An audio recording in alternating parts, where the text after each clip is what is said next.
Chapter 14. Day 2, 0700 hours. Cameron knelt on the bank of the river and thrust his hands into the water. He scooped up 2 palmfuls and splashed them against his face, gasping at the coldness. Despite its temperature, however, it was invigorating. For a few moments, Cameron bathed his exposed skin in the river's water. The peace he felt in that brief moment was comforting. It helped him get his mind straight. He wasn't entirely certain that he trusted the Eternials quite yet, but they did seem to be an honest and good group of people. He, however, did not forget where he was. Happy Island was no place to let your guard down. "How's it feel?" Cameron suddenly jerked his head back, startled at the sudden voice. Maria was standing behind him. He smirked and shook his head, beckoning her to join him. "Feels great, honestly," Cameron replied as his friend walked up next to him. "I feel 10 times cleaner." "Yeah?" Maria asked as she began to strip her armor off. She got down to her clothes and lifted her shirt over her head. Cameron gasped and turned away at the sight. "Oh, quit it," Maria snorted with an eye roll. "You've seen it before." "I know," Cameron chuckled. "Just impulse, I guess." Maria slid her pants down her legs and kicked them away, promptly stepping into the river. "Oh shit, it's cold!" she yelped as she looked back at Cameron. "Come on!" she shouted as she splashed him with water. "Get in, it feels great." "But there's people around," Cameron argued. "Yeah, and they bathe in here too," Maria replied. "Nobody cares about seeing you naked. Get in here." Cameron sighed. He was uncomfortable, but he relented and stood up, stripping down to nothing but his boxers. Maria watched him and waited. Finally, he stepped into the river with her. "Cold!" Cameron shouted as he walked toward her. "So cold!" "Oh, quit being a baby," Maria shouted as she splashed him again. "Come here." Cameron made his way toward Maria, and suddenly she jumped onto him, trying to pull him under the water. The two started laughing as they wrestled in the water. They splashed and tried to submerge each other, and finally Cameron lost his footing and fell beneath the surface, taking Maria with him. The two continued their play fight underwater for a few moments before they finally stood back up. They both gasped and laughed, and Cameron suddenly found his hands on Maria's hips. Slowly, their laughing died down, and as their eyes met, he gently leaned in and kissed her. Maria accepted his affection, and for a few seconds their lips were locked. "We're moving a little fast," Maria whispered as she pulled away and gave Cameron a thin smile, indicating she wasn't fully committed to her own words. Cameron nodded in agreement, but argued anyway. "We might be dead tomorrow," he whispered, running his hand to the back of her prickly brown-haired head. "I think fast is appropriate, don't you?" Maria snorted, but nodded her head in response. "Well, isn't this cute?" a voice suddenly declared. "2 lovebirds playing together in a river." The voice was female and spoke with a posh British accent and had a mild tone of mockery. "Leave him alone, Alexa," a man snapped. "Let him be happy." "I do what I want, Frank," the woman snapped back. "And did I say you could stop washing my back?" "I do what I want, Alexa," Frank playfully argued. "Get a room," a third voice shouted with an Italian accent. Cameron didn't see the third body until Frank stepped aside. Beside him was a head that was barely above the surface of the water. "And let me join!" The trio laughed, and Cameron glanced at Maria. She wore an uncomfortable expression that he imagined was very similar to his own.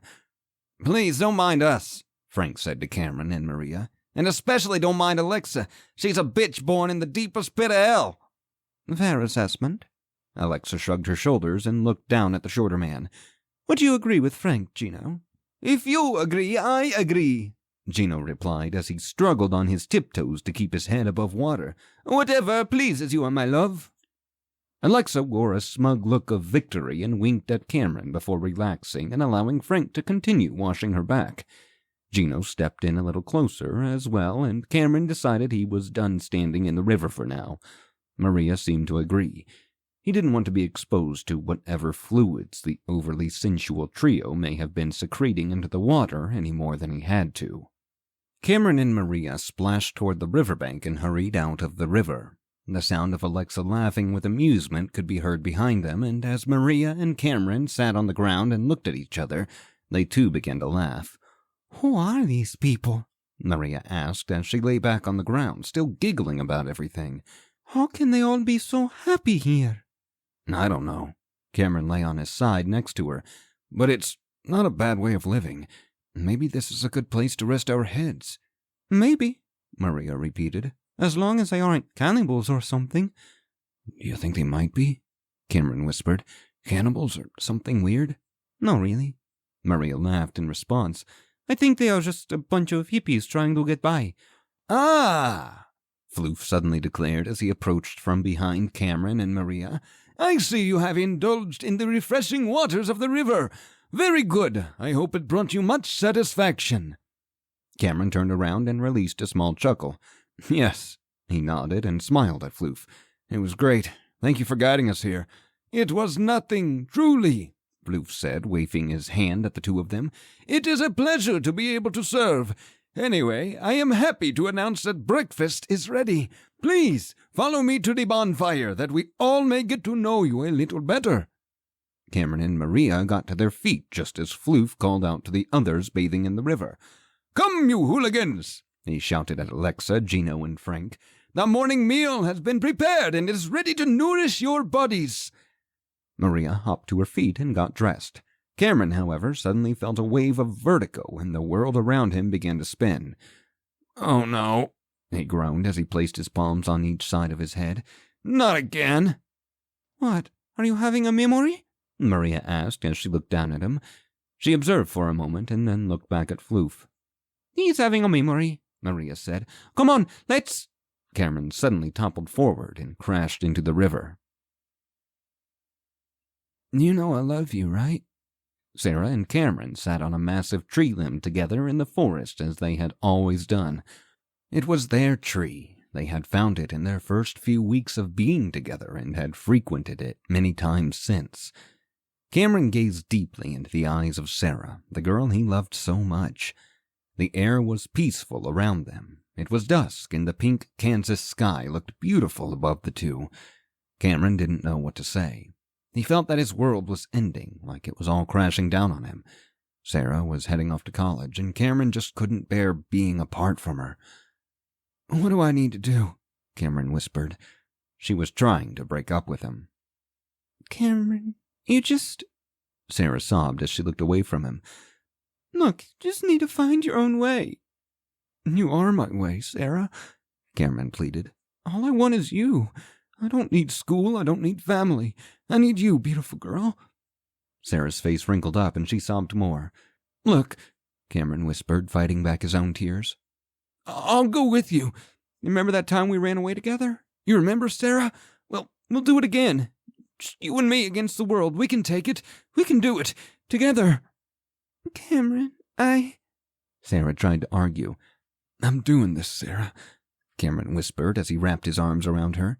I'm giving it all up, but I'm keeping what matters most. You, baby girl. You matter most to me. I love you, Sarah Cartwright. He reached in his pocket and pulled out a small box.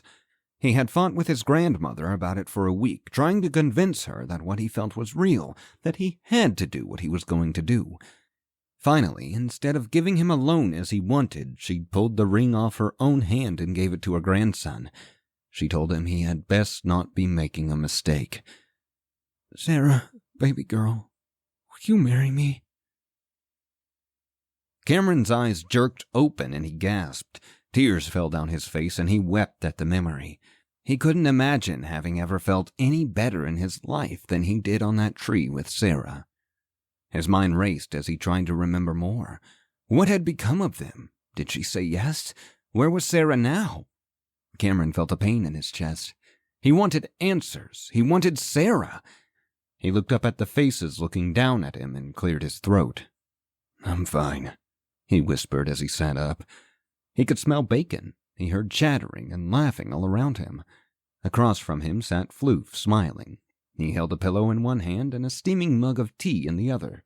Warm yourself, friend, Floof said as he extended the mug towards Cameron, and rest your head if you desire. A pillow, after all, is the answer to many of life's problems. Cameron grabbed the cup and gingerly lifted it to his lips. He took a sip and followed it with a deep breath. I hope your memory was a good one, Floof continued. The majority of us do not have good memories. We were not the most fortunate people back home, methinks. It was good, Cameron whispered with a gentle nod of his head. I remembered someone I loved very much. Floof's face lit up at the sound of the word love. He smiled thinly and nodded his head, resting comfortably on the cushion beneath him. Tell me about this person that you love, Floof probed. Cameron smiled for a moment as he recalled what he could. Her name is Sarah, he said to a nearly glowing Floof. We met when we were teenagers. It was love at first sight. One of those kinds of things, you know. We dated, loved each other, ran away together for a few days when we were 16. The summer after we graduated high school was rough, but in the end, we ended up sitting together in our favorite spot, a tree in the woods near my home. Sarah was sad because she was leaving for college, and I told her I was coming with her, and then I gave her my grandmother's ring. What a beautiful thing, Floof beamed. Young love. What happened next? I woke up. Cameron snorted and took another drink of his tea. Floof let out a single-syllable laugh and shoved a piece of bacon in his mouth. Well, I will be very interested in hearing more of this love story, Floof said as he sat up, and perhaps one day I will share with you what memories I have gathered thus far. Cameron nodded and looked around to see that Gino and Pag, the mischievous boy from earlier, were sitting nearby and had listened to his story. They both smiled at Cameron, and Floof handed him a plate of bacon and eggs. Where's Maria? Cameron asked as he tore into his food. Maria went with Jasmine to help gather food, Floof replied. I insisted that she do so, for they are both of the hunter class and are very nearly equally leveled. I think they may be able to show each other a thing or two. She was hesitant to leave you at first, but I insisted. I told her that you were in good hands. Cameron shoved another piece of bacon in his mouth and nodded. He looked at the Eternials around him, and for the first time in a while felt like he was among friends. It was a good feeling, and he was happy to be there. Well, is there anything I can do to help out while I wait for Maria? Cameron asked. We were planning to go and find our friend Bernard today. He's been missing since yesterday evening. I know he's out there. I can see his position on the map. We can't leave him alone, you know. Of course, Floof nodded. When dear Maria returns, we will load you up with supplies that you may continue your journey. Until then, you are of course welcome to do as you wish here at camp. Consider this your home, and when you find your friend Bernard, we would love to have you all here. Thank you, Floof, Cameron said sincerely. You're a pretty good guy.